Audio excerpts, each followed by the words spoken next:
semuanya, dalam video kali ini saya dan juga rekan-rekan saya akan membahas tentang gangguan psikiatrik. Nah, sebelum ke pembahasan, saya akan memperkenalkan diri saya sendiri dan juga rekan-rekan saya yang ada dalam video kali ini.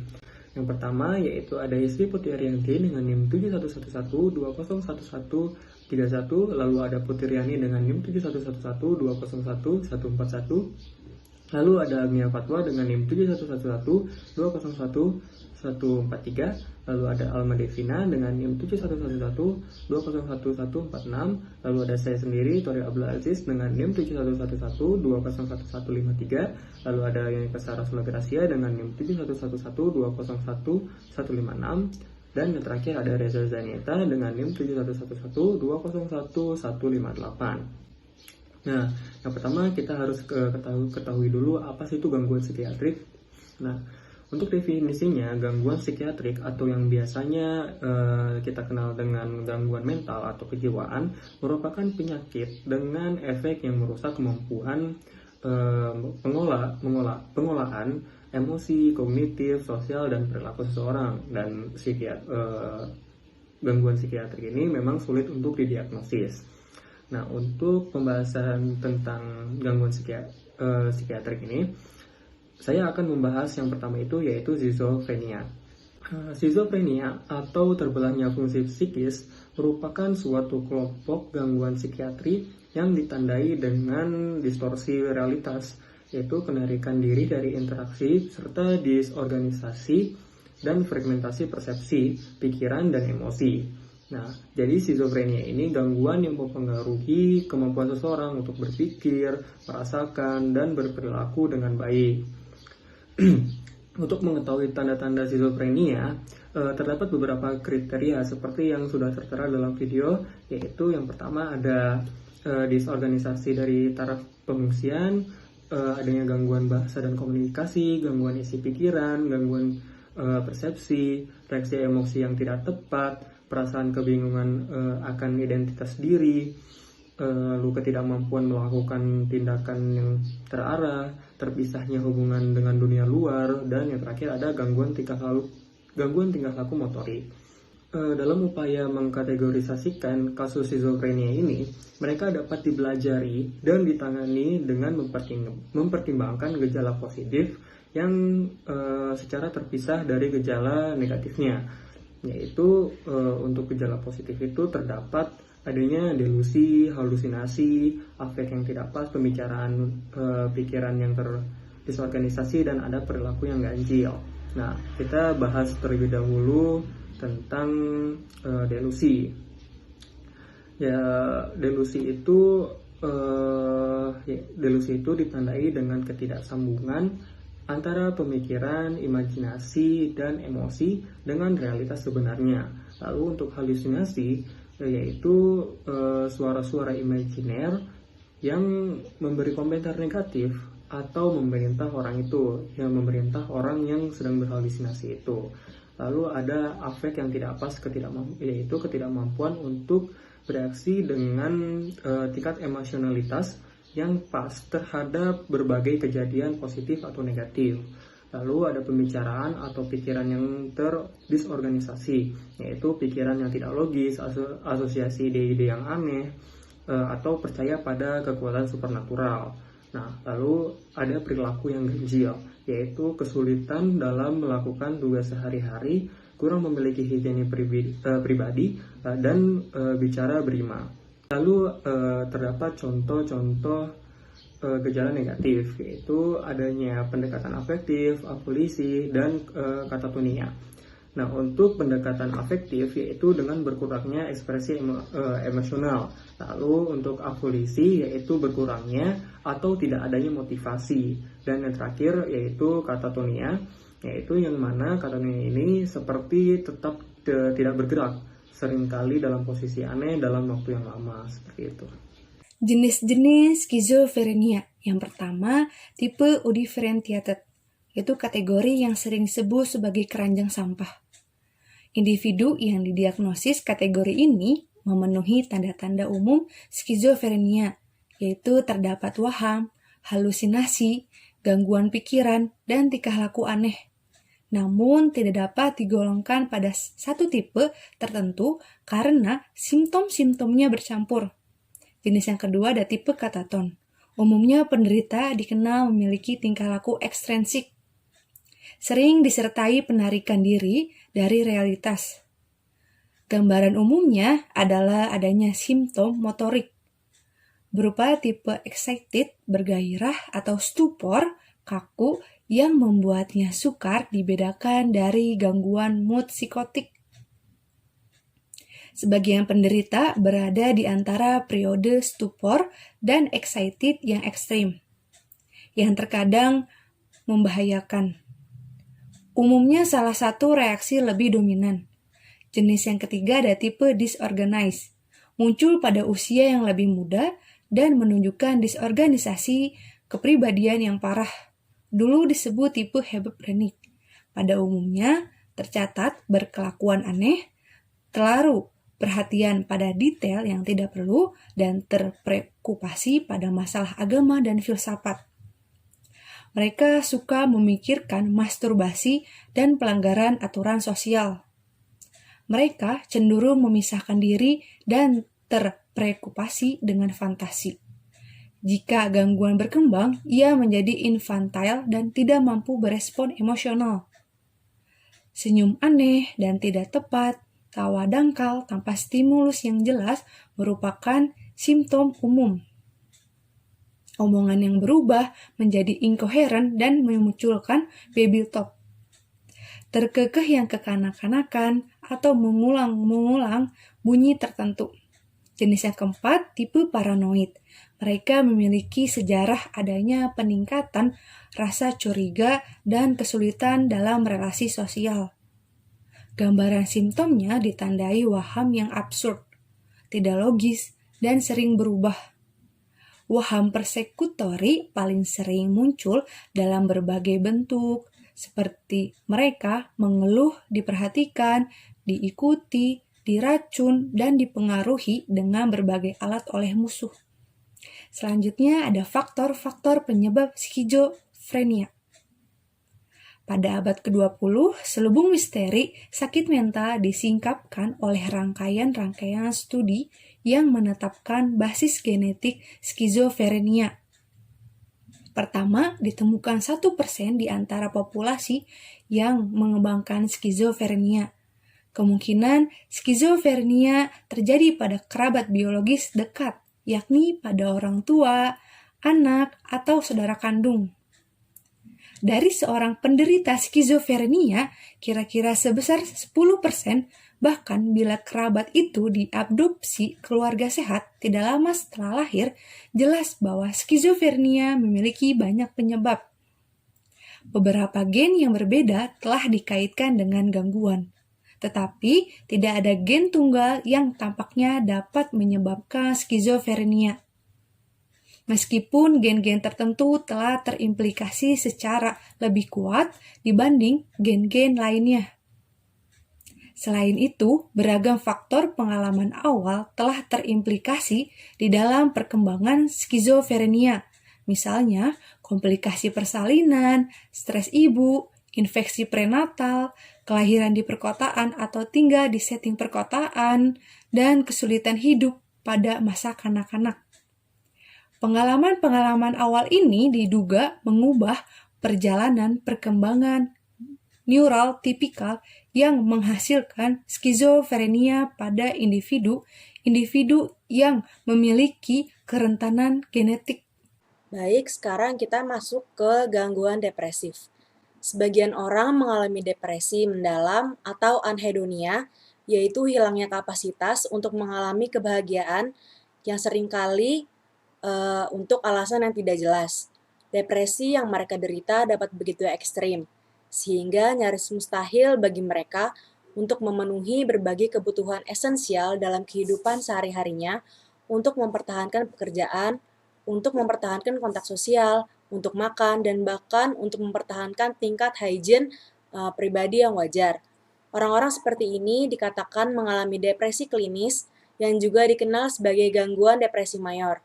Depresi sering dibagi menjadi dua kategori. Depresi yang dipicu oleh pengalaman negatif misalnya kematian seorang teman atau kehilangan pekerjaan, disebut depresi reaktif. Lalu depresi tanpa penyebab yang jelas disebut depresi endogen. Depresi klinis dapat menyerang anak-anak, remaja, maupun orang dewasa.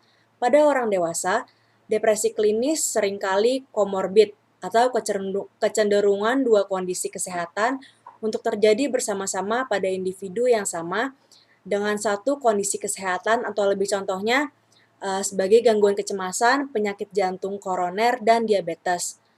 Lalu kita masuk ke faktor-faktor penyebab dalam gangguan depresif mayor.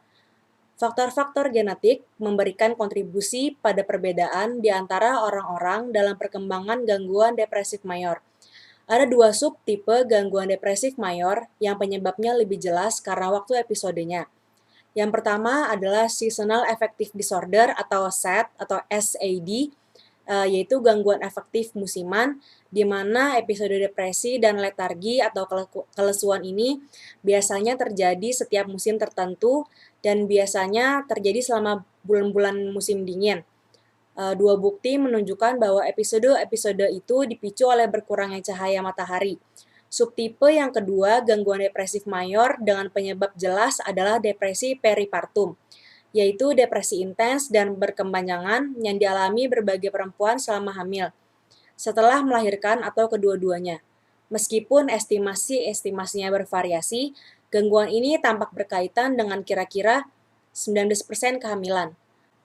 Lalu kita masuk ke teori-teori depresi. Ada beberapa teori tentang etiologi gangguan depresif mayor. Yang pertama ada teori monoamin untuk depresi. Salah satu teori depresi yang menonjol adalah monoamin. Teori monoamin untuk depresi mengatakan bahwa depresi berhubungan dengan berkurangnya aktivitas di sinapsis-sinapsis serotogenetik dan noradrenergic. Teori ini banyak didasarkan pada kenyataan bahwa inhibitor monoamin oksidase atau MAO, antidepresan trisiklik, inhibitor reuptake serotonin selektif, dan inhibitor reuptake norepinefrin selektif, semuanya adalah agonis serotonin, norepinefrin atau kedua-duanya. Terdapat dua bukti yang menantang teori monoamin untuk depresi. Pertama adalah penemuan bahwa agonis monoamin, meskipun diresepkan secara luas, tidak efektif dalam menangani kebanyakan pasien depresi. Bahkan ketika mereka efektif, mereka hanya sedikit lebih baik dibandingkan placebo. Kedua adalah penemuan bahwa neurotransmitter lainnya, misalnya GABA, glutamate, dan asetylcholine berperan dalam perkembangan depresi. Lalu yang kedua, teori neuroplastisitas depresi. Hampir semua obat antidepresan dengan cepat meningkatkan transmisi di sinapsis-sinapsis monoamigernik, tetapi semua efek terapeutik peningkatan itu tidak manifestasikan sampai berminggu-minggu setelah terapi obat itu dimulai. Salah satu teorinya adalah perubahan dari atas ke bawah, kritisnya adalah peningkatan dalam neuroplastisitas. Teori neuroplastisitas adalah depresi merupakan hasil dari penurunan pada proses-proses neoplastik di berbagai struktur otak, misalnya hipokampus yang mengakibatkan kehilangan neuron dan patologi neural lain. Dukungan umum untuk teori neuroplastisitas depresi datang dari dua penelitian. Yang pertama, penelitian yang menunjukkan bahwa stres dan depresi berkaitan dengan disrupsi berbagai proses neoplastik, misalnya reduksi pada sintesis neurotrofin, penurunan pada neurogenesis hipokampus. Lalu yang kedua, penelitian yang menunjukkan bahwa penanganan antidepresan berkaitan dengan peningkatan proses-proses neuroplastik, misalnya peningkatan pada sintesis neurotrofin, peningkatan pada synaptogenesis, dan peningkatan pada neurogenesis hipokampal dewasa. Nah, selanjutnya saya akan membahas tentang gangguan bipolar. Sebagian orang depresi mengalami periode hipomania atau mania. Nah, mereka yang dikatakan seperti itu mempunyai atau menderita gangguan bipolar. Tidak ada perbedaan jenis kelamin dalam insiden gangguan bipolar. Hipomania dan mania dalam beberapa hal berlawanan dengan depresi. Hipomania ditandai oleh berkurangnya kebutuhan untuk tidur, energi tinggi, dan afek positif. Selama periode hipomania, orang-orang lebih banyak bicara, berenergi, impulsif, dan positif dan sangat percaya diri. Dalam keadaan ini, mereka bisa lebih efektif pada pekerjaan-pekerjaan tertentu dan menjadi teman yang baik dan sangat menyenangkan. Mania memiliki future yang sama dengan hipomania tetapi ekstrim. Mania juga memiliki gejala-gejala tambahan seperti delusion of grandeur atau delusi kemegahan atau kebesaran, impulsivitas dan distrabilitas. Mania biasanya melibatkan psikosis atau kehilangan sentuhan dengan realitas. Ketika mania sudah berkembang sepenuhnya, orang itu sering memperlihatkan antusiasme yang tak terkendali seperti ocehan-ocehan yang tak putus-putus yang mengalir tanpa henti dari topik satu ke topik lainnya. Orang-orang hanya mengalami episode-episode depresi dan hipomania dikatakan memiliki gangguan bipolar tipe 2. Mereka yang juga mengalami episode-episode mania dikatakan memiliki gangguan bipolar tipe 1. Nah, di sini saya akan menjelaskan tentang faktor-faktor penyebab gangguan bipolar. Di sini ada 2. Yang pertama itu ada mood stabilizer. Mood stabilizer ini merupakan obat yang menstabilkan suasana perasaan, menangani depresi atau mania tanpa masing-masing menaikkan resiko mania dan atau depresinya. Nah, perlindungan terhadap berulangnya episode-episode suasana perasaan penting karena episode-episode suasana perasaan pada gangguan bipolar biasanya menjadi lebih berat dan lebih sering kalau dibiarkan tanpa penanganan. Nah, yang kedua itu ada litium, sebuah ion sederhana adalah obat pertama yang ditemukan bertindak sebagai mood stabilizer. Penemuan aksi antimania litium adalah terobosan farmakologis penting lain yang terjadi banyak secara kebutuhan. Nah, selanjutnya di sini saya akan membahas tentang teori gangguan bipolar. Pemahaman tentang mekanisme yang mendasari perkembangan dan maintenance gangguan bipolar terhalang oleh kurangnya pemahaman yang jelas tentang mekanisme yang mendasari efikasi berbagai mood stabilizer dan oleh kurangnya model binatang yang kuat untuk gangguan bipolar. Akan tetapi, beberapa gangguan fisiologis telah diidentifikasi yang mungkin memberikan kontribusi pada onset fun maintenance gangguan bipolar. Yang selanjutnya ada gangguan kecemasan atau anxiety disorders. Kecemasan atau ketakutan kronis yang menetap tanpa adanya ancaman langsung adalah korelatif lazim untuk stres. Kecemasan bersifat adaptif bila kecemasan itu memotivasi perilaku coping yang efektif. Tetapi, bila menjadi sedemikian parah hingga mendisrupsi fungsi normal, kecemasan itu disebut dengan gangguan kecemasan. Semua gangguan kecemasan dikaitkan dengan perasaan cemas, misalnya seperti ketakutan dan kekhawatiran dengan berbagai reaksi stres fisiologis seperti tachikardia atau detak jantung yang cepat, hipertensi atau tekanan darah tinggi, mual, kesulitan untuk bernafas, gangguan tidur, dan juga kadar glukokortikoid yang tinggi. Gangguan kecemasan itu merupakan gangguan yang paling menonjol di antara semua gangguan psikologis. Berbagai estimasi yang berbeda menunjukkan bahwa antara 13 dan 34% orang-orang pernah mengalami gangguan kecemasan sepanjang hidupnya, dan bahwa angka insidennya kira-kira 2 kali lebih tinggi pada perempuan dibandingkan pada laki-laki. Misalnya, seorang perempuan yang takut meninggalkan rumahnya itu bisa saja menderita salah satu tipe dari gangguan kecemasan. Nah, ini ada 4 golongan atau tipe gangguan kecemasan. Yang pertama itu ada generalized anxiety disorders atau gangguan kecemasan yang tergeneralisasi. Ini itu ditandai oleh respon dan perasaan cemas ekstrim serta kekhawatiran tentang sejumlah besar kegiatan atau peristiwa. Yang kedua, ada spesifik fobia atau fobia yang spesifik. Ini itu melibatkan ketakutan atau kecemasan tentang objek tertentu, misalnya ketakutan pada burung, laba-laba, atau ketakutan pada situasi tertentu, misalnya pada tempat yang tertutup, kegelapan, dan lain sebagainya. Nah, seseorang dengan fobia ini tuh biasanya berusaha untuk menghindari objek atau situasi tertentu yang menghasilkan kecemasan. Yang ketiga, ada agorafobia, yaitu ketakutan fatalis terhadap tempat umum atau ruang terbuka. Meskipun dapat dianggap sebagai fobia spesifik, agorafobia pada umumnya itu dianggap lebih membuat tidak berdaya dibanding kebanyakan fobia spesifik lainnya. Dan oleh sebab itu, ini itu ditangani sebagai kategori diagnostik tersendiri. Misalnya, seperti perempuan yang takut keluar rumah itu yang menderita agorafobia. Yang keempat, ada gangguan panik. Ini ditandai oleh serangan onset cepat, ketakutan, dan gejala-gejala berat stres, seperti tercekik, palpitasi jantung, nafas pendek yang berulang kali terjadi. Serangan panik juga terjadi pada kasus-kasus gangguan kecemasan tergeneralisasi tertentu, fobia spesifik, dan juga agorafobia. Nah, selanjutnya ada penanganan farmakologis gangguan kecemasan.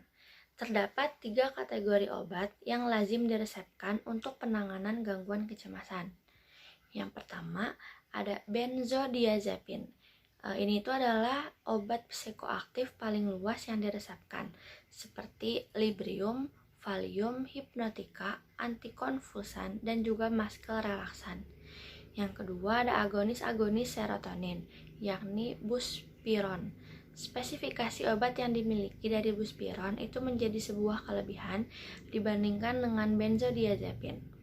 Yang ketiga, ada obat-obat antidepresan seperti obat SSRI dan SNRI, anxiolytic drugs, dan obat antipsikotik atipikal dan antikonvulsan. Di sini saya akan menjelaskan tentang gangguan Tourette. Gangguan Tourette atau Tourette syndrome adalah gangguan tic, gerakan atau vokalisasi stereotip dan repetitif di luar kehendak. Gangguan ini biasanya dimulai pada usia dini, biasanya pada masa kanak-kanak atau remaja, dengan tic motorik sederhana, misalnya mata berkedip-kedip atau kepala bergerak-gerak. Tetapi gejala cenderung semakin kompleks dan berat ketika umur pasien semakin bertambah.